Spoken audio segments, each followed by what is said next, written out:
Muito se fala sobre diabetes, mas nem sempre as pessoas sabem ao certo o que é essa doença, como evitá-la e tratá-la. E foi pensando nisso que o Sempre Feliz preparou um programa especial sobre o tema só para você. E, claro, a informação traz prevenção, traz conhecimento e traz transformação também, é o que a gente deseja.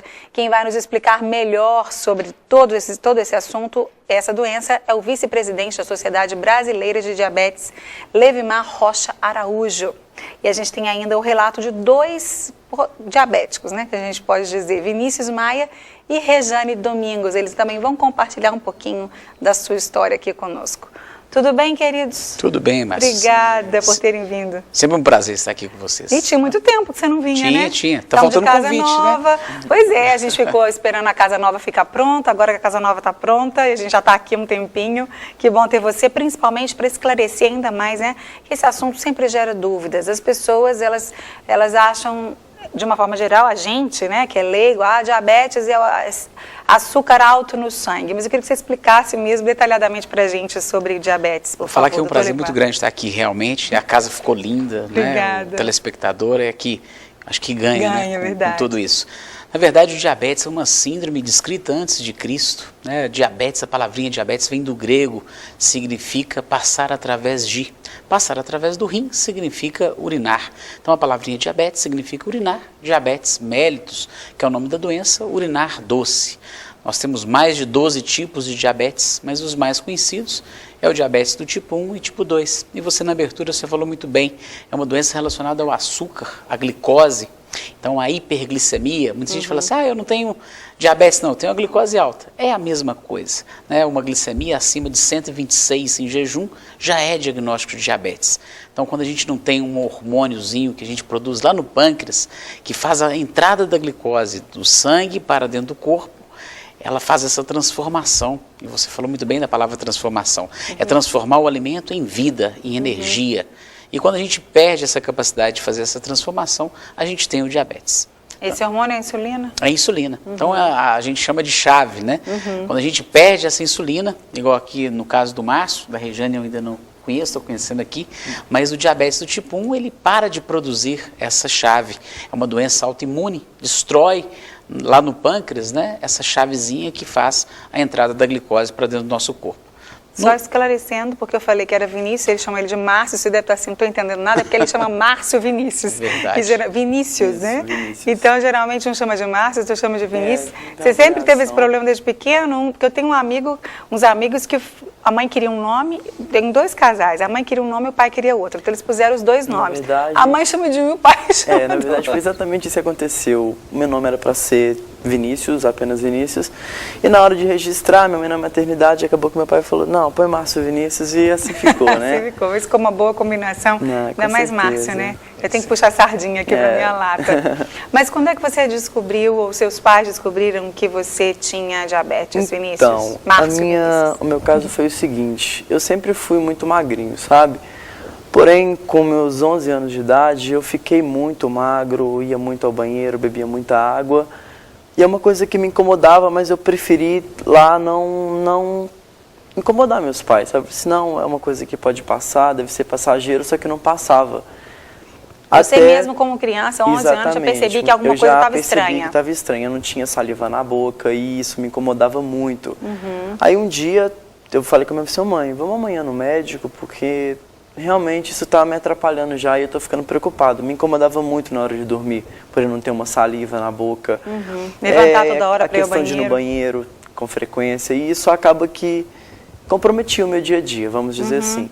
Então, assim, no outro dia eu acordei de manhã, fomos no hospital de um amigo do meu pai, onde eu fiz uma série de exames e eu estava indo, inclusive, para uma festa de aniversário, após essa bateria de exames. Por ser amigo do meu pai, eu falei assim, não, pode ir que lá eu já te dou um ok, te falo mais ou menos o que está acontecendo com seu filho.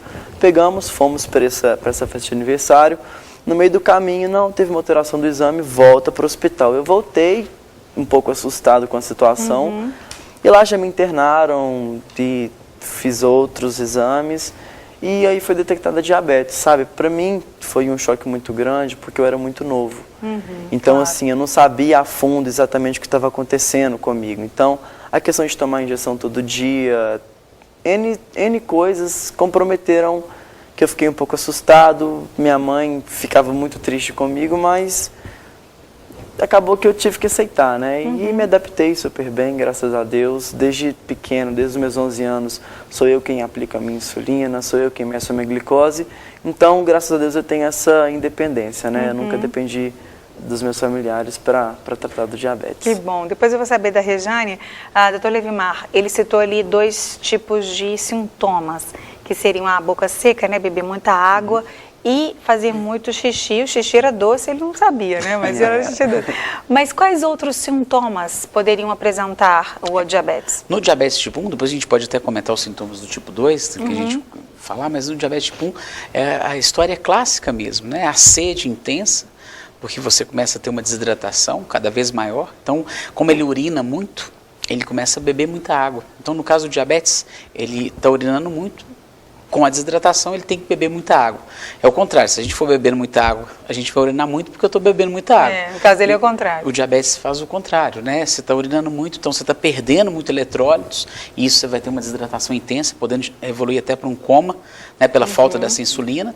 Então ele começa a catabolizar, então ele emagrece rapidamente, é um aparecimento agudo. Mas se fosse mais novinho, a mamãe ia começar a perceber na fralda formiguinha, porque está muito doce esse xixi, igual o nome da doença que nós comentamos. E no caso dele, ele pode ver no próprio banheiro de casa, né, as formiguinhas procurando o açúcar ali do xixi. Né? Do jeito que as mães são, vai ter mãe provando o xixi do filho. Com certeza, mas não façam isso não. Não duvide, porque mãe, não é só a gente que é mulher que sabe como é que mãe faz coisas meio malucas, mas não precisa fazer isso, né, doutor Levimar? Então, mas está observando, né? A criança emagreceu. A salivação que ele falou, a boca fica seca pela desidratação, mas tem uma característica muito interessante, que é o cheiro. Né? Você, quando chega perto da boca da criança, tem aquele hálito cetônico que a gente chama. Fica um hálito que os livros descrevem como hálito de maçã verde. Eu falo que é um hálito de maçã podre mesmo. Um cheiro de acetona que as mulheres usam nas unhas. Né? Então, na realidade, esse hálito cetônico, uma dor muscular intensa, ele começa a ter quebra do músculo para virar energia, então ele emagrece rapidamente, então a criança perde 1,5 kg, 2 quilos numa semana. Então é aquele episódio bem rápido. E não há água que aguenta, né? Do que chegue, vai tomando bastante água.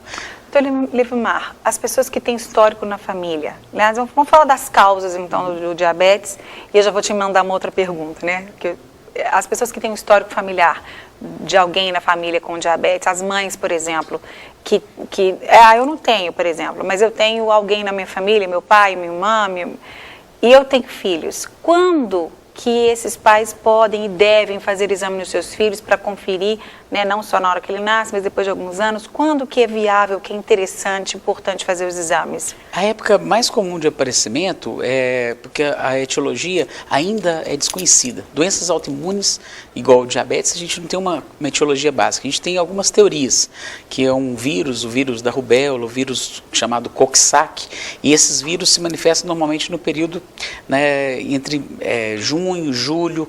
Então, logo depois do inverno, né, quando está começando a primavera, é que a gente tem uma eclosão maior. Em relação à genética, no diabético tipo 1, a gente não tem essa genética tão forte. Então, por exemplo, os filhos do Márcio Vinícius não necessariamente têm de ser diabéticos. Não tem essa preocupação. No diabético tipo 2, a frequência genética é muito maior.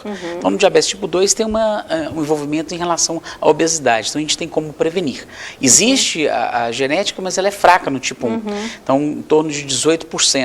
Então, o que a gente recomenda aos pais é estarem atentos. Aquela criança que não está ganhando peso, não está crescendo, né, e está tendo algum desses sintomas que nós já discutimos aqui, é fazer o exame de sangue, o exame de glicose. Uma glicemia em jejum, né, maior do que 126, a gente já vai ficar alerta. Que com 2 glicemias maior que 126 já é diagnóstico de diabetes. E uma glicemia qualquer hora do dia maior do que 200, também já é diagnóstico de diabetes. Então muita gente fica assim, mas qual que é o valor normal? O valor normal é menor do que 99 em jejum e depois da refeição, menor do que 140. Então vai ficar sempre um hiato. E quem ficou entre 140 e 200? É o que hoje a sociedade... É sinal amarelo, isso mesmo. É o que a Sociedade Brasileira de Diabetes chama de intolerante à glicose. É um paciente para a gente estar mais atento. Então, para a gente ficar mais atento nesse paciente. Sinal amarelo. Sinal amarelo. E agora um sinal meio amarelo, meio verde aqui, que é a Rejane, que também tem a sua história para contar, né, Rejane? Você então é tipo 2. Não, meu é tipo 1 também. Ah, tipo 1 também. Tipo 1 Porque ele estava também. apontando para você, apontando para ele, tipo, eu estava achando que você era tipo 2. Não, Tipo 1 tipo também. 1 Mas também. você descobriu depois, você já era adulta ou também quando era criança, como o Márcio Vinícius? Eu descobri, eu tinha 13 anos de idade, eu tenho 26 anos de diabetes. Olha só. Né? E a minha diabetes já teve complicações, né? Porque a minha diabetes, eu, como sou do interior, né? Da roça, vamos dizer assim, né? Então, assim, eu comia Muito caldo de doce cana. demais da conta, eu comia muito doce. Não, e doce bom Então, de já roça, teve- né, gente? Eu sou apaixonada com doce, gosto demais. E a minha diabetes, assim, teve problemas, né? Eu perdi a visão do olho esquerdo e parcial do direito, então eu sou considerada hoje deficiente visual por causa da diabetes. Perdi a visão esquerda total, né? Sou cega do olho esquerdo e tenho perda de proteína nos rins, né? Hoje, graças a Deus, o meu médico disse que o meu rim eu posso recuperá-lo, né? Porque a minha perda de proteína está normal, graças a Deus. Que Mas bom. assim, eu comia doce demais, mesmo depois que eu descobri, por isso Mesmo? tem 9 anos que eu perdi a visão, né? Então Então- eu comia doce demais, descobria porque eu tomava água demais, levantava 9 vezes à noite, fazia xixi demais. E como a gente morava no interior, né, o banheiro era do lado de fora, então a gente levava aquele piniquinho, né, ficava debaixo da cama. E ficava, o meu ficava cheio de açúcar no chão. O meu Olha xixi só. virava açúcar, porque ele porque secava, né, então ficava açúcar.